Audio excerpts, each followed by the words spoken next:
Você já se perguntou por que coisas ruins acontecem com pessoas boas? Hoje vamos mergulhar em uma das histórias mais intrigantes e profundas da humanidade, a saga de Jó. Imagine perder tudo o que você ama e ainda manter a fé. Este não é apenas um relato antigo, é uma jornada emocionante que desafia nossas crenças mais profundas. Descubra os mistérios de Jó, um homem que enfrentou o inimaginável e ainda assim permaneceu firme. Fique conosco e veja como essa história milenar ainda ressoa poderosamente em nossas vidas hoje. Nesta história bíblica do livro de Jó, encontramos um homem rico chamado Jó, que vivia numa região conhecida como Uz. Ele tinha uma grande família e possuía rebanhos imensos. Jó era uma pessoa íntegra e justa, sempre empenhado em viver uma vida moral, e tinha uma relação muito disciplinada com Deus. Na terra de Uz, vivia um homem cujo nome era Jó. Este homem era irrepreensível e honesto, temia a Deus e evitava o mal. Ele tinha 7 filhos e 3 filhas, possuía 7.000 ovelhas, 3.000 camelos, 500 jugos de bois, 500 jumentos e uma grande quantidade de servos. Era considerado o maior entre todos os povos do Oriente. Os filhos de Jó costumavam realizar festas em suas casas, em seus aniversários, e convidavam suas 3 irmãs para comer e beber com eles. Após um período de celebrações, Jó organizava um ritual de purificação para eles. Bem cedo pela manhã, ele oferecia um sacrifício queimado por cada um, pensando: talvez meus filhos tenham pecado e amaldiçoado Deus em seus corações. Essa era a prática constante de Jó, conforme descrito no primeiro capítulo, versículos de 1 a 5. Deus destacou as virtudes de Jó para Satanás. No entanto, Satanás argumentou que Jó era justo apenas porque Deus o favorecia abundantemente. Certo dia, os anjos vieram se apresentar perante o Senhor, e Satanás também estava entre eles. O Senhor perguntou a Satanás: de onde você vem? Satanás respondeu ao Senhor andando por toda a terra, indo e vindo por ela. Então, o Senhor disse a Satanás: você reparou no meu servo Jó? Não há ninguém na terra como ele, um homem íntegro e correto, que teme a Deus e evita o mal. Será que Jó teme a Deus sem motivo? Replicou Satanás. Você não colocou uma proteção ao redor dele, de sua casa e de tudo o que ele possui? Você abençoou tudo o que ele faz, e seus rebanhos e manadas se espalharam pela terra. Esses diálogos entre Deus e Satanás são narrados no livro de Jó, capítulo 1, versículos de 6 a 10.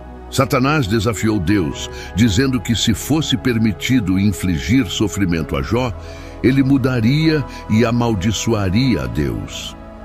Deus permitiu que Satanás atormentasse Jó para testar essa ousada afirmação, mas proibiu que tirasse a vida de Jó.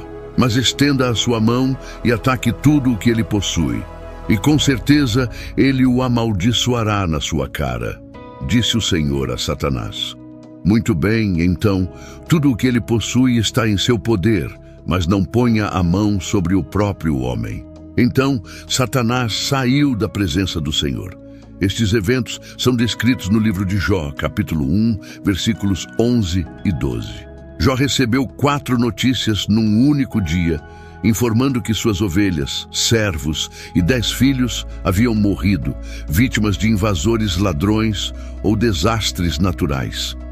Num dia, enquanto os filhos e filhas de Jó estavam festejando e bebendo vinho na casa do irmão mais velho, um mensageiro chegou até Jó e disse: os bois estavam arando e os jumentos pastando por perto, quando os sabeus atacaram e os levaram. Eles mataram os servos à espada, e eu fui o único que escapou para contar a você. Enquanto ele ainda falava, outro mensageiro chegou e disse: o fogo de Deus caiu dos céus e queimou as ovelhas e os servos, e eu fui o único que escapou para contar a você.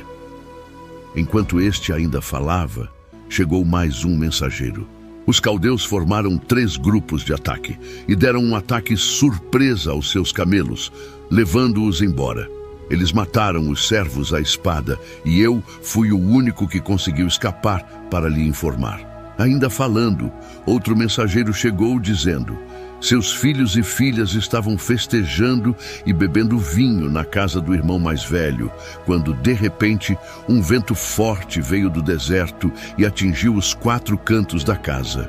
Ela desabou sobre eles e eles morreram. Eu sou o único que escapou para contar a você. Esses eventos trágicos são descritos no livro de Jó, capítulo 1, versículos 13 a 19. No seu luto, Jó rasgou suas vestes e raspou a cabeça, mas ainda assim louvou a Deus em suas orações. Então Jó se levantou, rasgou seu manto, rapou sua cabeça e, prostrado ao chão, adorou, dizendo: nu saí do ventre da minha mãe e nu partirei. O Senhor deu e o Senhor tirou. Bendito seja o nome do Senhor. Em tudo isso, Jó não pecou, nem atribuiu a Deus qualquer falta. Essa resposta de Jó está no livro de Jó, capítulo 1, versículos 20 a 22. Satanás aparece no céu novamente, e Deus lhe dá outra oportunidade para testar Jó. Desta vez, Jó sofre de terríveis feridas na pele. A esposa de Jó tenta persuadi-lo a amaldiçoar Deus e desistir da vida, mas ele resiste e tenta suportar seus sofrimentos. 2 tramas são habilmente entrelaçadas, uma celestial e outra terrena. Os acontecimentos na terra são o resultado de algo que já ocorreu no céu, assim como a guerra na terra imediatamente após um conflito no céu, como no livro do Apocalipse. Elifaz, Bildade e Zofar, 3 amigos de Jó, chegam para consolá-lo, sentando-se com ele em silêncio por 7 dias em respeito ao seu luto.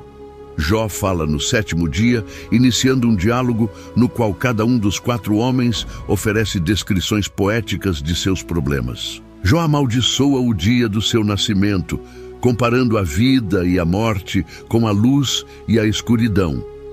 Ele deseja nunca ter nascido e que seu nascimento tivesse sido encoberto pelas trevas, sentindo que a vida apenas aumenta sua agonia. Elifaz responde que Jó, que anteriormente consolava outros, agora admite que nunca foi realmente consciente do sofrimento deles. Elifaz conclui que a dor de Jó deve ser devido a algum pecado que ele cometeu e recomenda que Jó busque o favor de Deus. Bildade e Zofar concordam que Jó deve ter cometido algum mal para provocar a justiça de Deus e argumentam que ele deveria tentar demonstrar um comportamento mais inocente. Bildade supõe que os filhos de Jó trouxeram a morte sobre si mesmos. Pior ainda, Zofar insinua que qualquer erro que Jó tenha cometido mereceria muito mais dor do que a que ele recebeu. Jó reage a cada um desses comentários, ficando tão irritado que chama seus simpatizantes, Jó chama seus amigos, de médicos inúteis que mascaram sua ajuda com mentiras, como descrito no livro de Jó, capítulo 13, versículos de 1 a 4. Meus ouvidos ouviram e entenderam isso. O que vocês sabem, eu também sei. Não sou inferior a vocês. Mas eu desejo falar com o Todo-Poderoso e discutir o meu caso com Deus. No entanto, vocês me difamam com mentiras. São todos médicos inúteis. Jó questiona por que Deus julga as pessoas com base em suas ações, quando ele poderia facilmente corrigir ou perdoar esses atos. Jó fica perplexo sobre como um ser humano pode satisfazer completamente a justiça de Deus, dado que os caminhos de Deus são misteriosos e além da compreensão humana. Além disso, os humanos não podem convencer Deus com suas palavras. Deus não se deixa enganar e Jó admite que nem mesmo conhece a si mesmo o suficiente para defender seu caso perante Deus. Jó anseia por alguém que possa mediar entre ele e Deus, para que não seja condenado ao Sheol, o submundo.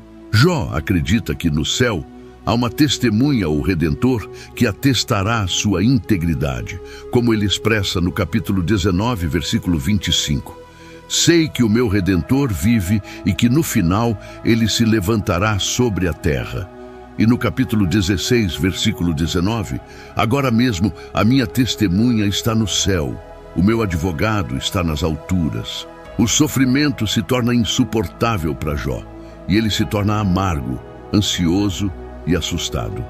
Ele lamenta a injustiça de Deus, permitir que pessoas más prosperem, enquanto ele e muitas outras pessoas honestas sofrem.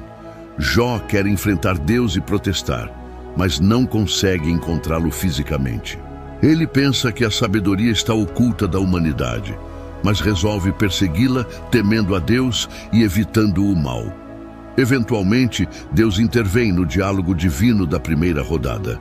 Durante seus discursos, Jó pediu a Deus 36 vezes que falasse com ele. Agora, seu desejo é atendido. Nas 2 vezes em que Deus fala com Jó, isso acontece no meio de uma tempestade. Há um certo humor na maneira como Deus se dirige a ele. Jó é lembrado por Deus de que ele é o Criador de tudo. Deus percorre sua impressionante atividade de criar e sustentar o mundo, perguntando a Jó se ele poderia igualar essa obra. Ele termina perguntando se Jó está em posição de julgar, dizendo que é impertinente para Jó acreditar que Deus deveria se explicar a ele. Jó é feito sentir-se muito pequeno. Eventualmente, Jó responde: sou indigno. Como posso responder-lhe? Coloco minha mão sobre a boca, falei uma vez, mas não tenho resposta, 2 vezes, mas não direi mais nada. No segundo round, Deus não fala sobre si mesmo como Criador, mas sobre 2 de suas criaturas. O discurso está cheio de humor mais uma vez. Ele pergunta a Jó sobre seus pensamentos a respeito do hipopótamo, o behemote, e do crocodilo, o leviatã, como se essas incríveis bestas detivessem as respostas para os grandes problemas da vida. Jó é lembrado de que não pode entender Deus, nem o mundo animal, muito menos o mundo moral. Assim, o ponto principal de Deus é: por que você está tentando discutir comigo? Jó responde que Deus é onisciente e que nenhum plano dele pode ser frustrado. Ele agora percebe que seu questionamento a Deus foi totalmente inadequado e ele se despreza e se arrepende em cinzas e pó. Embora o encontro com Deus seja humilhante para Jó, o cerne do problema de Jó é tratado, pois ele volta a se conectar com Deus. O diálogo oferece um clímax magnífico e inesperado para o livro. No epílogo, o texto muda de poesia para prosa, quando Jó aceita que não deve culpar Deus por suas interações com ele. Deus restaura a Jó seus filhos, 7 filhos e 3 filhas, propriedades, camelos e rebanhos de ovelhas, tornando-o muito mais rico e feliz do que antes. Como servo de Deus, Jó é reabilitado. Por outro lado, os 3 amigos de Jó são severamente repreendidos por Deus, que diz que eles não falaram corretamente sobre Jó, indicando que não devemos citar seus discursos como se fossem verdades. O notável nas 2 rodadas de Deus com Jó é que ele ainda não responde às indagações de Jó e não lhe conta sobre sua aposta com Satanás.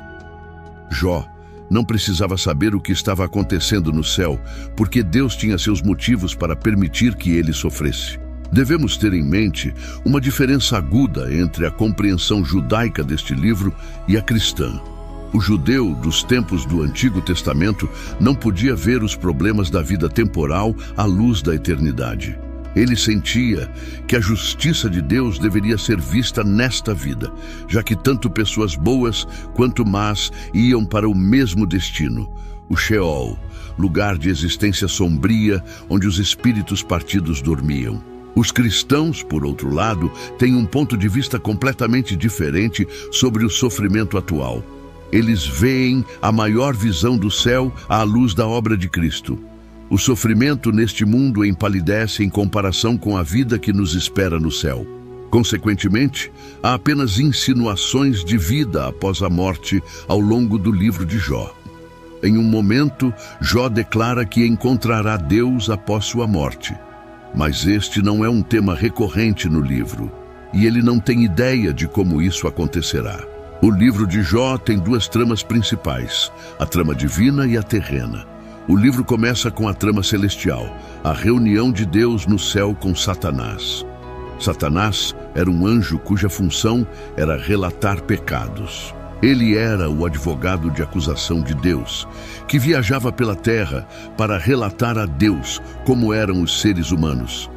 No tempo de Jó, Satanás havia se tornado tão cínico que não acreditava que alguém pudesse amar a Deus pelo próprio Deus. Ele acreditava que as pessoas só amavam a Deus pelo que ele podia lhes proporcionar. Assim, ocorre um debate entre Deus e Satanás, com Satanás argumentando exatamente isso. Deus pergunta a Satanás se ele encontrou Jó em suas viagens pela terra. Jó me ama, porque ele me ama, não por qualquer bênção que recebeu, afirma Deus. A resposta de Satanás é cínica, argumentando que se Deus tirasse as bênçãos de Jó, ele blasfemaria contra Deus, assim como qualquer outro. Como resultado, ocorre a aposta divina. A tensão é essencial em qualquer drama excelente. Jó desconhece a aposta divina, enquanto o leitor está a par. O teste seria inútil se ele soubesse. Esse encontro nos ensina verdades valiosas sobre Satanás. Primeiramente, sugere que ele não pode estar em dois lugares ao mesmo tempo, não sendo dotado da onipresença de Deus. A trama humana, o debate entre Jó e seus companheiros, ocupa a maior parte do livro. Por que Jó está sofrendo mais do que outras pessoas? É a questão central abordada. Existem dois pontos de vista. A. Os amigos estão certos de que o sofrimento de Jó é devido ao seu pecado. B. Jó tem certeza de que não está pecando e protesta sua inocência. A troca é cheia de suspense, pois o leitor sabe que Jó está correto. A estrutura de duas tramas do livro nos lembra que ninguém conhece o quadro completo quando se trata de entender por que as pessoas sofrem. Deve ser muito difícil se defender quando se está em tanta miséria. Além da busca por explicações, todos são confrontados com uma pergunta maior. Posso continuar a acreditar em um Deus bom quando tudo parece estar dando errado? O livro de Jó oferece uma resposta a essa pergunta. Qual foi a maior dor de Jó? Isso esclarece a importância deste tópico. Foi uma confrontação física. Ele estava coberto de feridas da cabeça aos pés, cansado, exausto e em dor excruciante. Socialmente, devido à sua aparência física e ao fato de que a comunidade local estava ciente de sua recente tragédia, ele se tornou um pária social. As pessoas andavam do outro lado da rua, em vez de conversar com ele, enquanto ele se sentava na pilha de cinzas na extremidade da aldeia. Até os adolescentes riam dele. Mentalmente, ele enfrentou a dor mental de não saber por que essas coisas angustiantes estavam acontecendo com ele, especialmente porque parecia não haver nada em seu passado que apontasse para isso. Espiritualmente, sua angústia espiritual era muito pior do que qualquer outra, pois ele se sentia afastado de Deus. Jó clamou, implorando a Deus para localizá-lo, falar com ele e até mesmo discutir com ele. Essa foi a verdadeira dor mais excruciante.